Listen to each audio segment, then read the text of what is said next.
নমস্কার বন্ধুরা, তোমরা সবাই কেমন আছো? আশা করি সবাই ভালো আছো।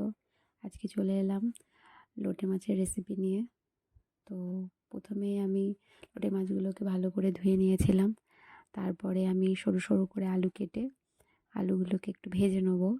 এই মাছে অনেকে আলু দেয় না, তো আমার একটু আলু দিলে ভালো লাগে, তাই আমি আলু দিয়েছি। তোমরা চাইলে আলু নাও দিতে পারো। তো আলুগুলোকে লাল লাল করে ভেজে আমি তুলে নিয়েছি। তারপরে কিছুটা তেল দিয়ে তাতে আমি জিরে আর কাঁচা লঙ্কা ফোড়ন দিয়েছি। তারপর পেঁয়াজগুলোকে দিয়ে দিলাম, দিয়ে আমি হালকা ভাজবো, খুব বেশি ভাজবো না। হালকা ব্রাউন হওয়ার পরে আমি তাতে আদা রসুনের পেস্ট দিয়ে আমি একটু আদা রসুনের গন্ধটা যাতে চলে যায় সেই পরিমাণে আমি একটু ভেজে নেব। তো ভেজে নেওয়ার পরে আমি এতে সব রকম এক এক করে দিয়ে দেবো। দেখতেই পারছো ভেজে নিয়েছি, তেলগুলো ছাড়তে লেগেছে। তো তারপরে আমি একটু দিয়ে দেবো টমেটো কুচি। টমেটো কুচিটা দেওয়ার পরে আমি নুন দেব না, কারণ মাছে ভীষণই জল বেরোয়। এই মাছটা রান্না করতে জল লাগে না, তো সেই কারণে আমি নুন দিচ্ছি না। তো আমি এটা দেওয়ার পরে আমি ভালো করে টমেটোটা গলে যাওয়া পর্যন্ত আমি এটাকে কষিয়ে নেব।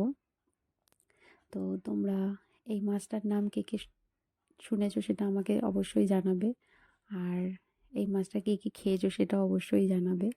তো আমার তো ভীষণ প্রিয়, আমার ছেলেরও ভীষণ প্রিয় এই মাছটা। তো তারপরে আমি দিয়ে দিলাম জিরে গুঁড়ো, ধনে গুঁড়ো, লাল লঙ্কার গুঁড়ো। দেওয়ার পরে আমি মশলাটাকে ভালো করে কষিয়ে নিচ্ছি।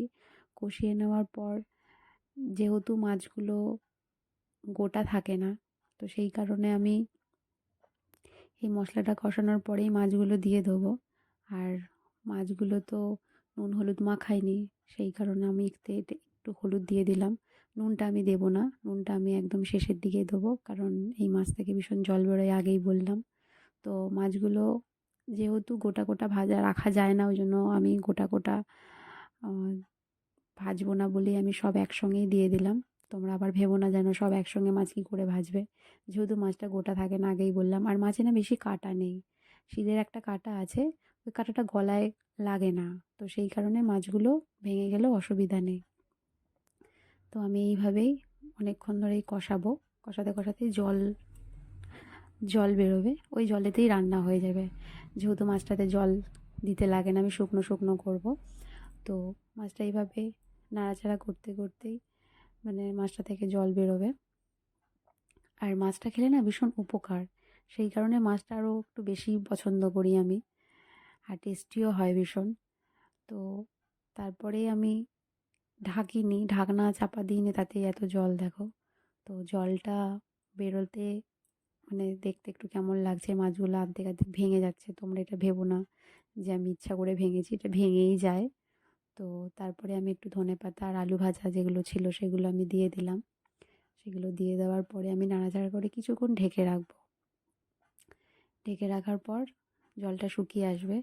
তো তোমরা যারা লোটে মাছের নাম শুনেছো, রান্না কীভাবে করে জানো না, তো এই রেসিপিটা দেখে রান্না করে একবার খেয়ে দেখো, ভীষণ টেস্টি। আর এটা না গরম ভাতে ভীষণ ভালো লাগে, ঠান্ডা হলে ভালো লাগে কিন্তু গরম ভাতে বেশি ভালো লাগে। তো যখন জলটা পুরো শুকিয়ে এসে তখনই আমি নুন দিলাম। দেখতেই পারছো কড়ার নিচে আমার একটুকু লেগে নেই, কারণ বারবার আমি নাড়াচাড়া করছি, না নাড়াচাড়া করলে হয়তো লেগে যেত।